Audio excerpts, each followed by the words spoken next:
शुभविवाह या मालिकेच्या 19 फेब्रुवारीच्या भागामध्ये महत्त्वाच्या 2 घटना घडल्यात। रागिणीकडे जे प्रॉपर्टीचे पेपर आहेत ते पेपर खोटे आहेत आणि त्याचबरोबर अजून एक गोष्ट घडलेली आहे आणि ते म्हणजे एव्हिडन्स ज्याच्याकडे आहे ती व्यक्ती जाणून आपल्याला खूप मोठा धक्का बसलेला आहे। रागिणीचाच उलटा गेम झालेला आहे।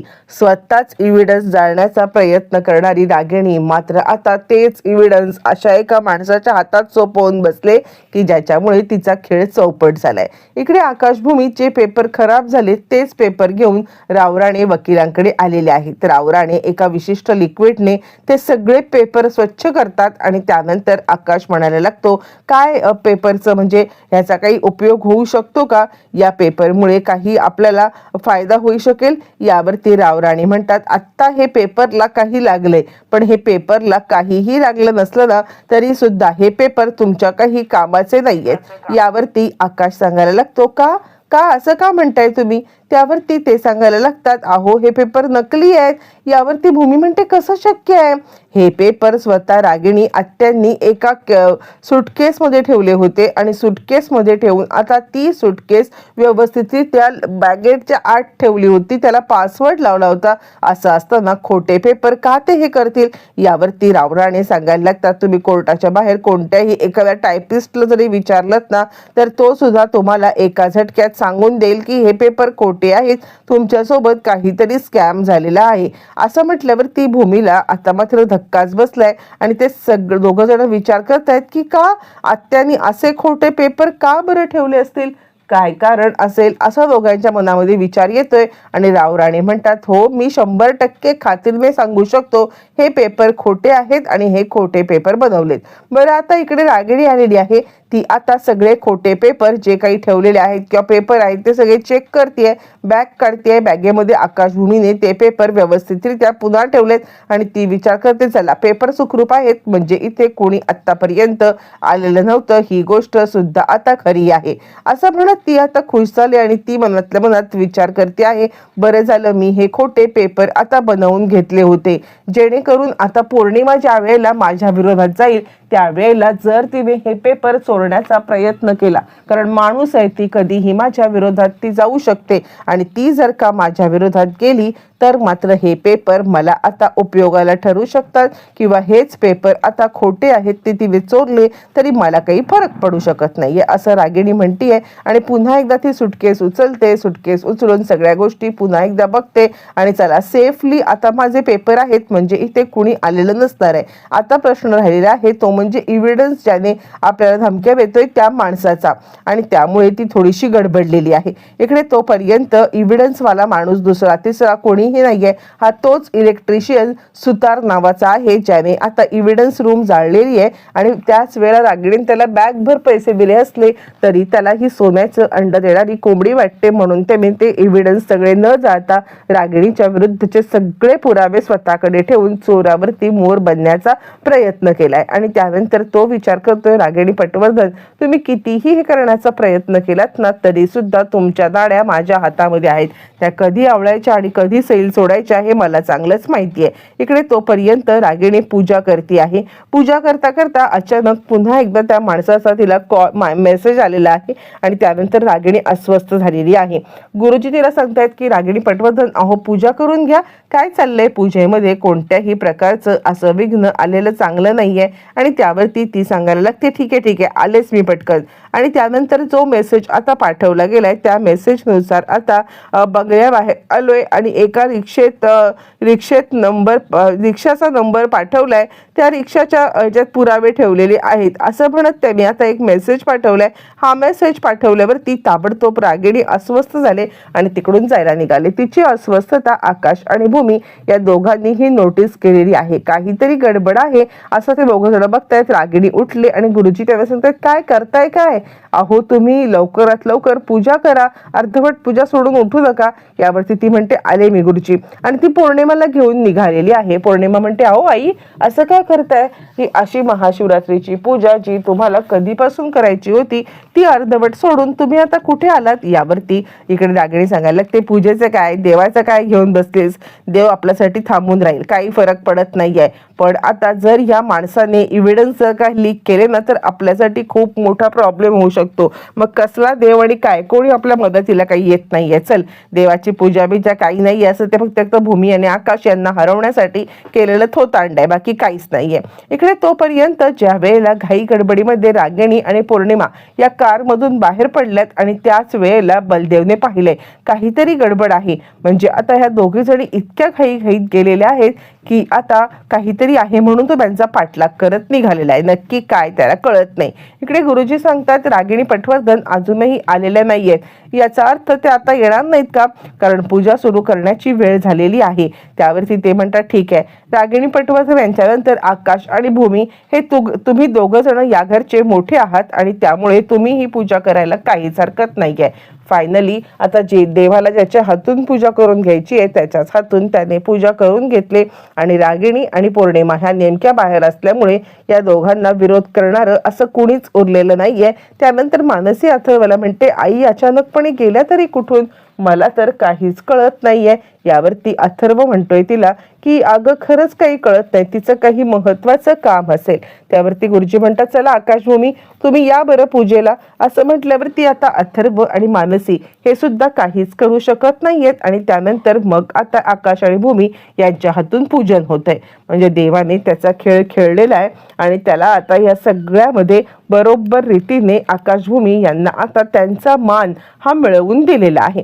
छानपैकी पूजन चालले. इकडे रागिणी आणि आता पौर्णिमा या दोघी जणी आलेल्या आहेत त्या ठिकाणी ज्या ठिकाणी आता त्यांना असं वाटतंय की कुठेतरी आपल्याला हे एव्हिडन्स मिळतील म्हणून दोघी जणी उतरल्यात. आणि रागिणी तिला सांगते की त्यांनी मला मेसेज दिला होता, त्या मेसेजमध्ये त्याने सांगितलेलं होतं की रिक्षेचा नंबर दिलाय बघ, कुठेतरी ती रिक्षा असेलच आणि त्या रिक्षेचा जो नंबर आहे ना त्या नंबरवरती तू आता आतमध्ये जा, त्याच्या डिकीमध्ये काही पुरावे ठेवलेत का हे लवकरात लवकर बघ आणि ते पुरावे काढून घे, मग बघू बाकी काय करायचं ते. असं म्हटल्यावरती आता इकडे पौर्णिमा उतरलेली आहे आणि ती आता त्या रिक्षा दिशेने चाललेली आहे. मग रागिणीला काही चेन पडत नाहीये, ती पण उतरलेली आहे आणि ती सुद्धा रिक्षेच्या दिशेने चालायला लागलेली आहे. दोघी जणी ज्या वेळेला रिक्षेच्या इकडे येतात रागिणी डिक्कीमध्ये सगळं शोधायचा प्रयत्न करते पण तिला कुठेच काही सापडत नाहीये आणि आता तिला जरा धक्काच बसलेला आहे. म्हणजे काय झालं, हे सगळं गेले कुठे पेपर? त्याने आपल्याला फसवणूक केली का? नक्की काय घडले? असं म्हणत आता इकडे त्या दोघी जणी जरा पॅनिक झालेल्या आहेत आणि त्याच वेळेला लगेचच त्या माणसाचा कॉल आलाय आणि तो रागिणीला सांगतो, काय पुरावे असे सापडतील काय? असे मी कुठेही डिक्कीमध्ये पुरावे ठेवून देईन का? यावरती ती म्हणते, हे बाबा काय पाहिजे काय तुला? बोल, तुला जे हवे ते देईन. यावरती तू आहेस तरी कोण? त्यावरती तो म्हणतो, मी तोच तुमचा इलेक्ट्रिशियन, इव्हिडन्स रूम मध्ये काम करणारा इलेक्ट्रिशियन आणि आता मी इकडे सुतार. यावरती ती म्हणते, ए बाबा तुला तर पैसे दिले होते ना, बक्कळ बॅग भर पैसे दिले होते आणि मग तरी सुद्धा तू आता माझ्या विरोधात उलटा गेम केलास का? यावरती तो म्हणतो, मी जे काम केलं त्या कामाची किंमत मला त्यावेळेला नाही कळाली. मला त्यावेळेला असं वाटलं की ठीक आहे, सोपं काम आहे, एक शॉर्ट सर्किट काढून आणायचं आहे आणि हे शॉर्ट सर्किट केल्यावरती ताबडतोब आता इकडे गोष्टी होऊन जातील. कसं आहे, त्यामुळे मी आता हे सगळं बोलले होतो पण आत्ता मला समजते की हे जे सगळं आहे ना काम, हे खूप रिस्की काम होतं. या कामामध्ये खूप रिस्क होती आणि ती रिस्क मी घेतलेली आहे, त्याचा मोबदला मला मिळालेला पाहिजे. यावरती रागिणी म्हणते, काय पाहिजे काय तुला? बोल लवकर, किती पैसे पाहिजेत? यावरती तो म्हणतो 5 करोड रुपये आणि त्याच्यापैकी 50चा ॲडव्हान्स आत्ता तुम्हाला घेऊन यायला मी सांगितलेलं आहे. तुर्तास 50 द्या, उरलेल्या 4.5 करोडचं काय करायचं ते मी बघेन. यावरती रागिणी म्हणते, तुला काय भस्म्यास आलाय काय पैसे खाण्याचा? यावरती तो म्हणतो, अहो जे काम केलंय ना ते काम किती भारी आहे हे मला नंतर समजले आणि त्या कामाचे इतके पैसे तर बनतातच, तेवढे पैसे घेऊन या नाहीतर जेलमध्ये जायला तयार राहा. असं म्हणत त्या सुतार इलेक्ट्रिशियनने आता एक उलटाच गेम रागिणीचा केलेला आहे आणि रागिणी या जाळ्यामध्ये अचूक अडकलेली आहे. आता इकडे ती विचार करते की मी उगाचच आकाश आणि भूमी यांच्यावरती संशय घेतला होता, हे दोघं तर काहीच करत नाहीये, घरामध्ये आपापली कामच करतायत. की हा व्यक्ती वेगळा होता आणि हा तोच एव्हिडन्सवाला होता आणि त्यांनीच आपल्याला हे केलंय. आता काय करायचं आणि त्यानंतर ती म्हणते ठीक आहे, मी तुला पैसे द्यायला तयार आहे. रागिणी पैसे द्यायला तरी तयार झाली असली तरी आपल्या विरोधात जाणाऱ्या कोणत्याही माणसाला जिवंत ठेवायचं नाही हे तिचं ब्रीदवाक्य आहे आणि त्यामुळे ती आता या त्याला सुद्धा मारण्याचा प्रयत्न करायचं ठरवते. ती ठरवते काहीही झालं तरी सुद्धा आपण याला कोणत्याही परिस्थितीमध्ये जिवंत ठेवायचं नाही आणि ती पौर्णिमाला तसं आता सांगायला लागते. त्यानंतर ती कारमध्ये बसते आणि तिकडून निघून जाते. प्लॅनिंग तिचं हाच आहे की ज्या वेळेला हा माणूस ॲड्रेस पाठवेल त्या माणसाला संपवून टाकायचं. इकडे तोपर्यंत मग आता बलदेव विचार करते नाही काहीतरी गडबड आहे आणि त्याचमुळे बलदेवला आता शंका आलेली आहे की रागिणी पटवर्धन कोणत्याही थराला जाऊ शकते आणि तो माणसाकडे खरंच हिच्या विरुद्ध काही पुरावा असेल तर ही त्या माणसाला सुद्धा आता जिवंत ठेवणार नाहीये. मला आकाश आणि भूमी यांच्यापर्यंत ही सगळी बातमी आता पोचवायला पाहिजे आणि किमान त्या माणसाचा तरी जीव वाचवायला पाहिजे. इकडे तोपर्यंत आकाश आणि भूमी हे दोघं जण पूजा करण्यासाठी आता बसलेले आहेत आणि कुणीच काही करू शकत नाहीये. रागिणी पटवर्धन हिने आता कितीही कारस्थानं केली या दोघांना या घराच्या अधिकारापासून दूर ठेवण्याची तरी नियती मात्र आकाश आणि भूमी यांच्याच बाजूने आहे. फायनली या दोघांनी छानपैकी पूजन केलेलं आहे आणि त्यांच्यासोबत क्षितिजा सुद्धा पूजनाला बसलेली आहे आणि दरवर्षीप्रमाणे आकाश भूमी यांच्या हातून पूजन झालंय. इकडे मानसी वाट पाहती आहे की अचानकपणे आई कुठे गेल्या.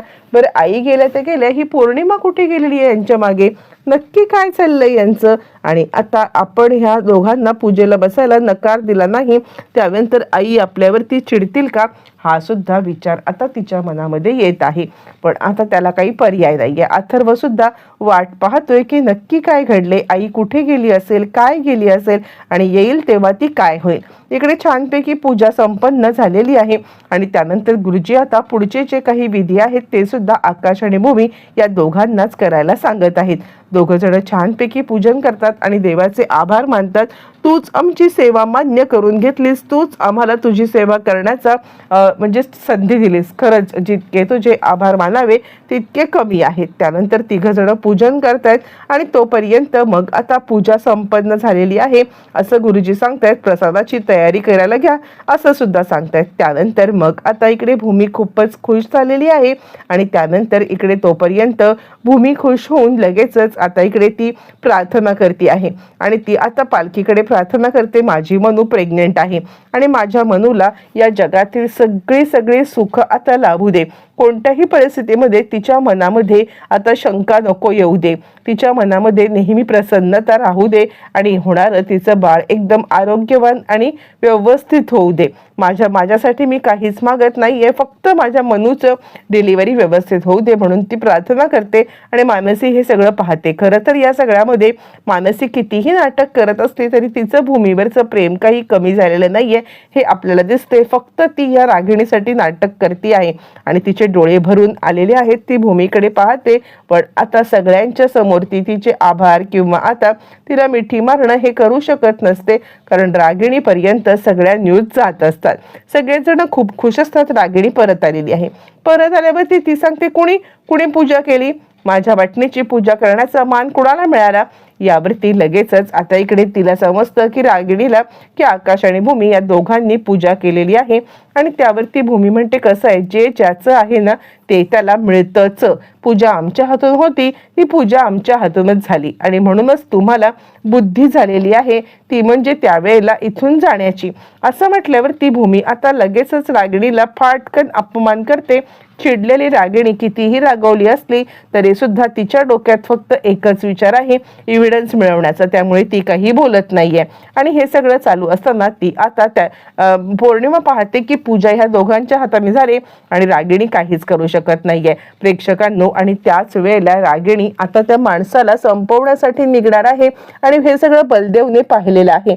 ज्या वेळेला बलदेवने हे सगळं पाहिलंय तो लगेचच आकाश आणि भूमी यांना कॉल करून तिकडे बोलवत आहे.